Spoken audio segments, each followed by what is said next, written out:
1992, que es cuando sucedió esto, he estado en casa del licenciado Gagiola durante 2 días en Guaymas. Tomaron el tren Tomás Urrea y Teresa en rumbo a Nogales. La gente igual, por todas partes donde pasaron, se volcaba para verlos. Ellas tenían la obligación de llevar cerrada la cortinilla de su ventana para que la gente no los viera. Llegaron a Nogales y la gente les acondicionó una casa a 8 kilómetros, insisto, de la línea fronteriza, la calle Grand, cerca de lo que ahorita es la unión de esa calle con la carretera internacional. Y hasta allá llegaron inmediatamente un grupo de indígenas mayos, algunos yaquis, que iban siguiéndola. Y la gente toda, en Nogales, Sonora, Nogales, Arizona, que era una sola, volcados alrededor de Teresa Urrea. Y a los meses, Manuel Mascareñas, que era el presidente municipal de Nogales, fue y les pidió que se trasladaran 30 kilómetros más allá de la frontera, y se fueron a Palo Parado, en Arizona. Se llamaba El Bosque, o ahora se llama El Bosque, cerca de lo que es Tomacácori. Y allí vivieron 3 años, y todos los días, prácticamente todos los días, un grupo de nogalenses iba a la casa de Teresa, y allí tenían sus tertulias, a veces poéticas, a veces espiritistas, a veces políticas. Y en la tarde, en la noche, cuando pasaba el tren de vuelta, pues ya se regresaban a Nogales las personas. Fue un movimiento importante. Allí se gestó el plan restaurador de la Constitución y reformista, que fue un plan de gobierno alterno, gobierno emergente, para, una vez derrotado Porfirio Díaz, aplicarlo, en el cual, estamos hablando de 1895, se creaba el derecho a la pequeña propiedad, que no existía, se ejercía el derecho de la mujer al voto, a votar y ser votada. Había muchísimos adelantos que ni en sueños se consideraban en aquel entonces. Después de eso, por estrategia más política que por otra cosa, Teresa se va a un poblado rumbo al Paso, que se llama Solomon, y allí en Solomon le da forma al tratado eso, hasta que se van a Ciudad Juárez, donde ya entra en contacto con los hermanos Flores Magón en fines de 1895. En febrero de 1896, justamente el 5 de febrero, para coincidir con la promulgación de la Constitución de 1857, lanzan el plan restaurador de la Constitución y reformista. Un acto de trascendencia, un acto político muy fuerte, que ya estuvo apoyado por los hermanos Flores Magón y por otros muchos grandes idealistas de su tiempo, gentes todas antiporfiristas. En agosto de ese mismo año, 1896, nos vamos de la teoría a la práctica. Aquí ya estamos hablando de que Teresa ha dejado de lado, al menos en parte, el asunto milenarista. Ya no habla de esta segunda venida de Cristo, ya menciona menos a Cristo y habla específicamente de revolución, habla de igualdad, habla del derecho de cada quien a ejercer la libertad, su libertad, anarquismo, pues.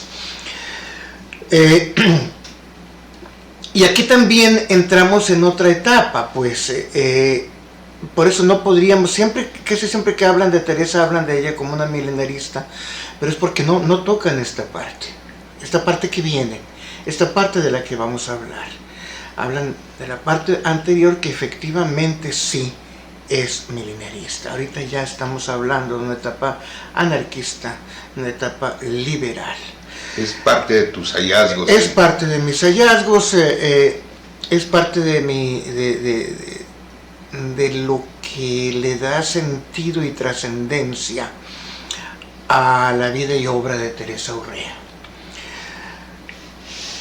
En agosto de 1896, un grupo de personas, entre ellos algunos sobrevivientes de las batallas de Tomochic y Temozachic en Chihuahua, donde siempre hubo mucho movimiento antiporfirista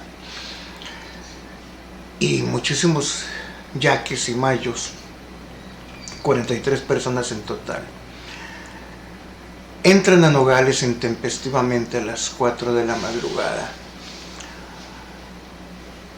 toman la población, la villa, se apoderan de la aduana, que era un edificio grande, importante, desaparecido en aras del progreso. Progreso, cómo nos has hecho daño. Y buscaban $30,000 que estaban allí, aseguraban que estaban allí. ¿Quién aseguraba? Pues la misma gente con la que Teresa siempre había tenido contacto, gente de Nogales. La gente que dijera: una vez que entren ustedes, nosotros los vamos a apoyar, nosotros vamos a concretar aquí esto. Ya estaban en tratos con un señor Hermosillo, que tenía una tienda en Nogales, Arizona, y que vendía armas y municiones, para que les entregara las armas a cambio de esos $30,000. Y ya había más de 100 yaquis en Magdalena esperándolos para venirse a Hermosillo y de ahí a toda la República haciendo la revolución. Estaba todo armado. ¿Qué pasó? El primer plan funcionó perfectamente. Llegaron, tomaron el pueblo. El segundo no, porque no aparecía el dinero. Entonces fueron al Palacio Municipal y estaban tratando de tirar el Palacio Municipal y la casa del presidente municipal, que era, no recuerdo en este momento, y no encontraban. Y en eso, pues primeramente los amigos de Teresa no aparecían por ningún lado en apoyo. Y en eso Manuel Mascareñas, aquel que era presidente municipal, que ahora era cónsul de México en Nogales, Arizona, hace sonar la campana en Nogales, Arizona, y convoca a la población de Nogales, Arizona y al ejército estadounidense a que venga a defender a Nogales de esos invasores que llegaron ahí atropellando todo. Hicieron huir a los teresistas y se acabó el sueño. Los persiguieron, mataron a 8, a otros los tomaron presos años después, a otros los tuvieron en la cárcel, a otros los mataron después. En fin, hubo una masacre por todo Sonora y Arizona buscándolos. Teresa Urrea no fue. Ella les envió un telegrama diciéndoles que los acompañaba en espíritu. Yo desde aquí no puedo ir porque no se puede menos. Dice, no he podido desentrañar no se puede menos. No he podido ir, hermanitos, porque no se puede menos. Pero los acompaño, mi espíritu los acompaña, está con ustedes, vamos a triunfar. Después atacaron Palomas en Chihuahua, también fueron derrotados. Después atacaron el Peguis, que también en la frontera de Chihuahua, también fueron derrotados. Y después de eso, Teresa, que insisto vivía en Ciudad Juárez, con un ataque constante del cónsul de México ahí en Ciudad Juárez, un señor Mayén, Francisco Mayén, que hacía hasta lo imposible por acabar con ella, por órdenes de Porfirio. Para Porfirio, Teresa siempre fue un alguate, una piedra en el zapato. acaben con esa mujer, decía, ya no puede ser que continúe. Y muchas personas fueron a su casa en El Paso, Texas, que ya me tocó conocerla gracias a Noemí, nuestra compañera, que ella vivió allí en El Paso un tiempo. Noemí Orozco. Noemí Orozco. Está a 2 cuadras de la frontera de la línea internacional y en una casa con una serie de cuartos hacia el fondo, o sea, casa angosta pero profunda. Y en el tercer o cuarto cuarto estaba Teresa. Y hasta allá llegaba la gente después de pasar algunos filtros, porque era importante, tenían que cuidarla. Y una vez alguien llegó, bueno, no una vez, varias veces llegó gente con intenciones de matarla. Y nomás le veían, se desarmaban y caían a sus pies. Era tal su fuerza, era tal su poder. ¿Qué pasó? A Teresa le afectó enormemente la muerte, la sangre. No era así como ella pensaba que era la revolución. Muy idealista, pues. Era idealista, no tenía por qué implicar sangre, no tenía por qué implicar la muerte de compañeros. Eso la derrumbó. Podemos decir que ahí terminó su periodo de lucha, su periodo revolucionario, y volvió la mujer de paz, la curadora, y se fueron ella y su padre, que siempre le acompañó, a vivir a un poblado de Arizona en lo alto de la montaña que se llama Clifton.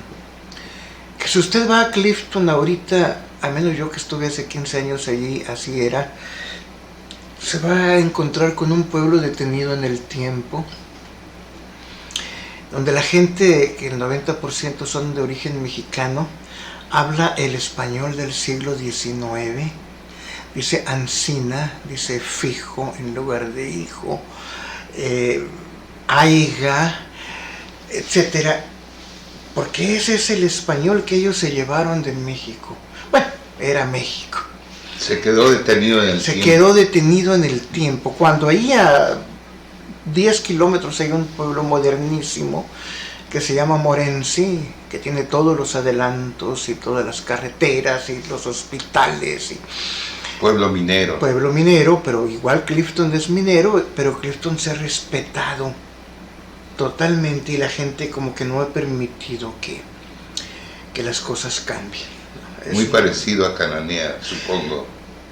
Mucho más antiguo. Más antiguo. Sí tiene parecidos en cuanto a las casas de 2 aguas y todo eso, pero son más altas, hay más construcción de piedra, pero sí tiene alguna similitud. Roberto, aquí tú terminas tu capítulo en esta parte precisamente con una fotografía que encontraste por ahí en los archivos de Arizona, la Sociedad Histórica de Arizona, donde están los 8 muertos que hay ahí en Nogales. ¿Es cierto? Sí. Y creo yo que esta fotografía cruda, durísima, refleja precisamente ese momento en el que Teresa se va y entra a la realidad, a la vida cruda. Para eso, no concluir lo de Hermosillo, va José Luis, que era el médico, entre comillas, de Teresa, el guía, el ayudante, el criado y el maestro y el todo de Teresa, con Hermosillo, y le dice que dice la niña que le des las armas, que ella después te va a dar el dinero, o que le des el equivalente en armas a lo que tienes de dinero, porque Teresa le daba a guardar el dinero a Hermosillo para que lo convirtiera pues en arma, ¿no? Así se apellida el médico, Hermosillo. No, el médico no. Este señor Hermosillo era el de la tienda. Ah, ok. José Luis era, no recuerdo ahorita su apellido, pero era el doctor, entre comillas, de Teresa. Ah, ¿no? Y Hermosillo no le dio nada. Ni el dinero, ni armas. O sea, a todo mundo que la iban a apoyar, porque Hermosillo era uno de ellos que la iba a apoyar, pues les dio pánico, les dio el miedo, no sé qué pasó, y no se atrevieron a dar el paso. Teóricamente todos eran revolucionarios, todos iban a apoyar, y a la hora buena nada de eso sucedió. Cualquier similitud con el presente es coincidencia. Bueno, Teresa entonces se fue a Clifton y ahí su padre se dedicó a atender a un ganado, a vender leche, a una carpintería, que ahí todavía está su casa, la que fue su casa, y los corrales donde tenía su ganado. Y Teresa a curar, andar por el pueblo curando gente. Ahí dejó de ser la santa de Cabora para transformarse, convertirse en Teresita. Teresita la querida, Teresita la adorada, Teresita la maravillosa, Teresita la sanadora. Y ahí conoció el amor. Mucha gente habla de que tuvo un amorío con Lauro Aguirre. Yo creo que tuvo una gran admiración por Lauro Aguirre, pero no amor por Lauro Aguirre. Tan tuvo amor, admiración por Lauro Aguirre, que su primera hija se llama Laura. Lauro Aguirre, un gran ideólogo, desgraciadamente muy mal estratega militar. Él fue el que organizó las incursiones y todas le fallaron. Muy idealista también. Idealista, pues no tenía los pies sobre la tierra en cuanto a la praxis. Y es algo que tenemos que entender, hay gente para todo. Bueno, conoció a Lupe Rodríguez, que era indio yaqui, que allí vivían, y cuando se lo presenta a su padre le dice: primero muerto, antes que permitirte que te cases con un indio. Papá, si yo soy indio. No eres indio, eres mi hija. Eres española, eres mi hija. Y en realidad no tenía rasgos indígenas. En algunas fotografías sí se le ven rasgos indígenas, sí. Depende mucho de eso. El caso es que entonces Teresa va por una arma y le dice: ¿con este quieres que te mate? Y dice Tomás Urrea: pues si es lo que quieres, hazlo. Matan, pero yo no lo voy a permitir. No voy a permitir que te cases. Y Teresa le dice: bueno, no te mato, pero ya no te voy a hacer caso. Y dice Tomás: entonces dejas de ser mi hija. Teresa se casa. Un matrimonio que dura una noche. ¿Qué pasó? Buena pregunta. Se casa con Lupe y en lugar de pasar la noche juntos, Lupe se va a un pueblo contiguo, Morenci, a emborracharse. Llega el día siguiente de madrugada, coge sus cosas y las de Teresa y le dice: vámonos. ¿A dónde? No te importa, eres mi esposa, vámonos. Y ahí va Teresa, atrás de él diciéndole que no quiere ir, y él le dice: eres mi esposa, me debes obediencia. Y la gente que se va dando cuenta de eso va atrás de Teresa diciéndole: hey, no te la lleves, hey, no te vayas, Teresita, no. Entonces Lupe Rodríguez se voltea y toma con un arma y le dispara. A Teresita afortunadamente no le da a nadie. Se abalanza el pueblo sobre él, lo someten, lo encierran en una cárcel que era un cuartito de 2x2 que estaba en una pared en un cerro, pues, nada más con 2 puertecitas así. Y a los 3 días ahí se ahorca Lupe Rodríguez. ¿Qué pasó? Aquí vienen las interpretaciones, pues. Una, lo dicen varios, entre ellos Lauro Aguirre, que lo que pasa es que Lupe era un enviado de Porfirio Díaz para matar a Teresa y a la hora buena no encontraba la forma, o no se atrevió, o le ganó el amor y luego le ganó el odio y el coraje, o no sabemos. 2, yo creo que puede ser más factible, simplemente no era virgen. Estamos hablando de fines del siglo XIX. Al no ser virgen, él entra en un estado de crisis terrible. O sea, ¿cómo me casé con una mujer que no merece ser esposa de nadie? Porque ya tuvo un contacto sexual, ¿no? Entonces ahí entran las interpretaciones. Yo me voy mucho más por la segunda, pero pues cada quien sabrá qué es lo que pasó. Por eso es que Teresa Urrea, que era muy amiga del doctor Burch, y cada vez que el doctor Burch tenía un caso difícil iba por Teresa.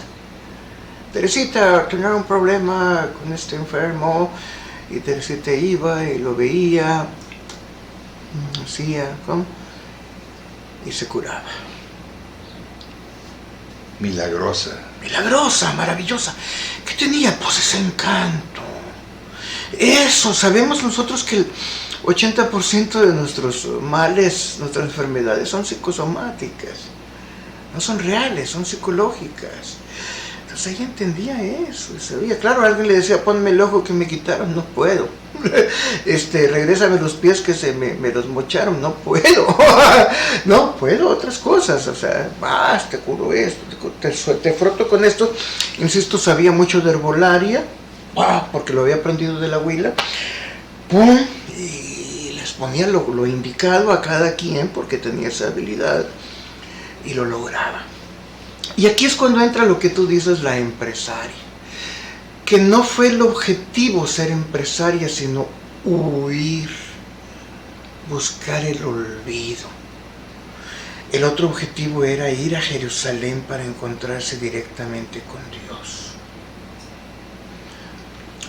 Hacía tiempo, una compañía médica me decía, acompáñanos, te vamos a dar $10,000, se nos acompaña durante 3 meses, 4 meses, 6 meses en diferentes ciudades mostrando tus habilidades. Ella decía siempre que no. Para eso don Tomás nunca más le volvió a dirigir la palabra.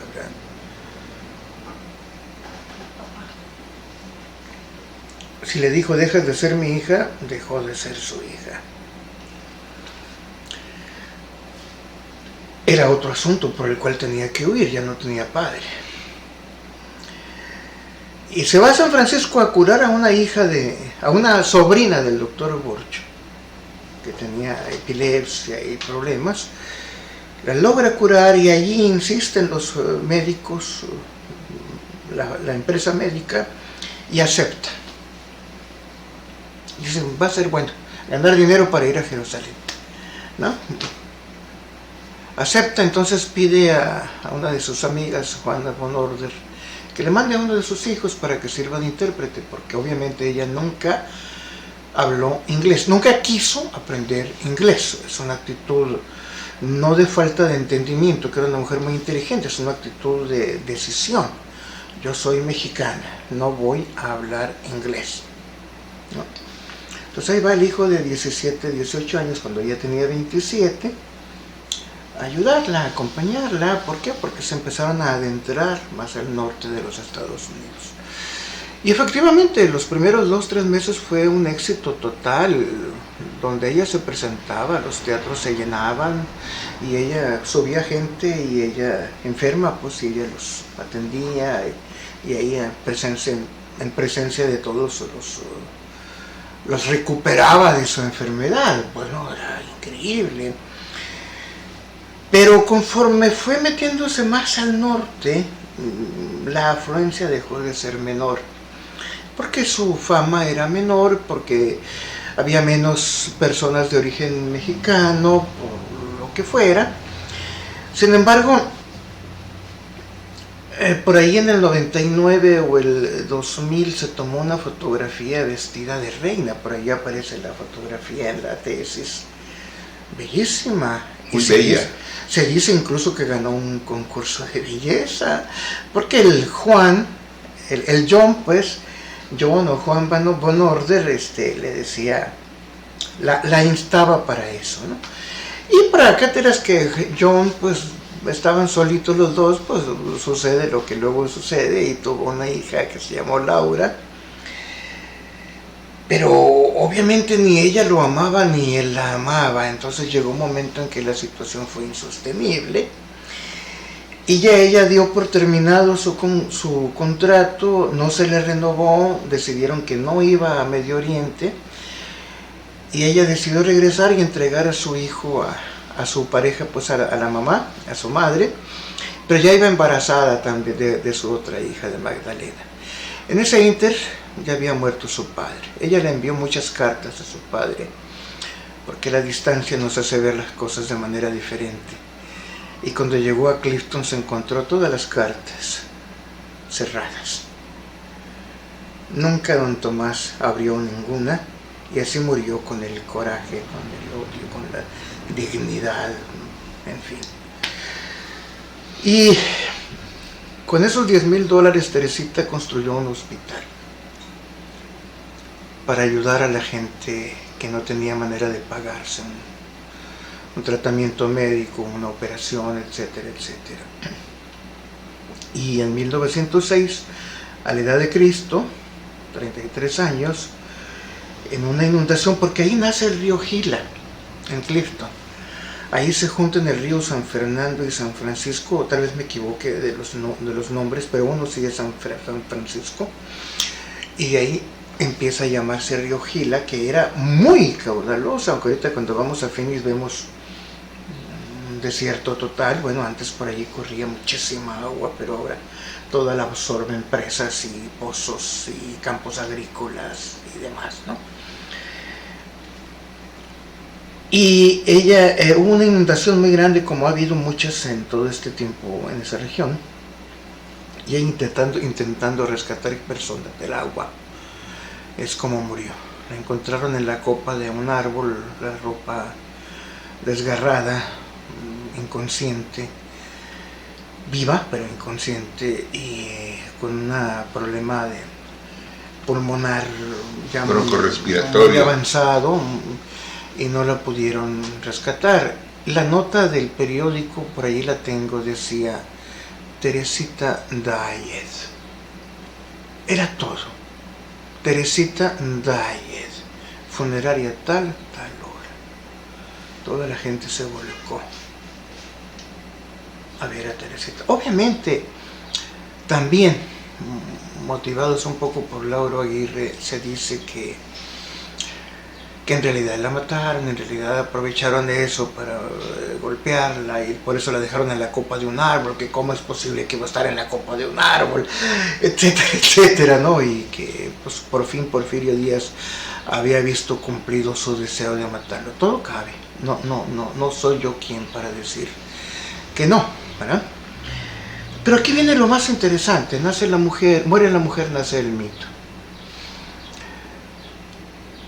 En 1918 hubo otra inundación que acabó con el hospital. En los años 40 hubo otra inundación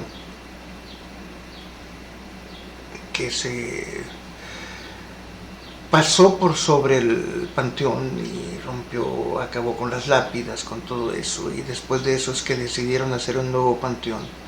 Y el sacerdote del pueblo lo que hizo fue excavar todas las tumbas y tomar los restos de los muertos y los echaba en costales, y ya los llevaron y los distribuyeron en el nuevo panteón. Todo esto es muy importante porque mi trabajo sobre Teresa inició a raíz de eso. Alguien me dijo una vez